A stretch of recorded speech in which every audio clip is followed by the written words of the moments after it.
1915, The Birth of a Nation was released, directed by D.W. Griffith, and is considered to be the very first blockbuster.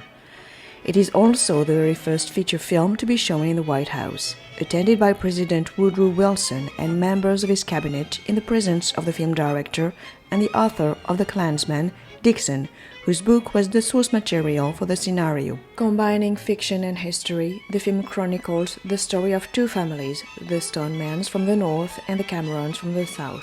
For the very first time, the movie included close-ups and fade-outs with carefully staged battle sequences.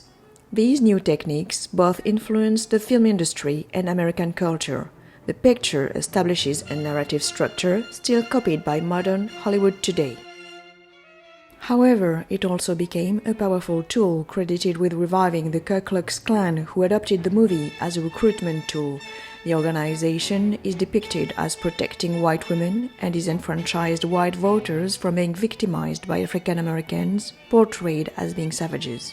The fabricated revision of the Reconstruction period uses white actors in black faces to characterize African Americans as a threat to the safety of white people represented as an oppressed minority. The stereotypes include a black male who ends up being punished by the Klan for the death of a white woman he led to committing suicide, a black servant defending a lady and being protective of her masters, the newly elected black officials, seen as lacking the basic notion of decorum and civility embedded in their role, drinking alcohol during the session, eating during the debates, and above all, lusting after white women, voting in favor of interracial marriage legislation in order to satisfy their beastly instincts. Although these obvious propaganda aspects of the movie will easily be recognized, criticized, and condemned for what they are today, the movie also betrays its obvious bias and blatant racism through sequences intending to praise members of the KKK as heroes from whom lynching and intimidating potential black voters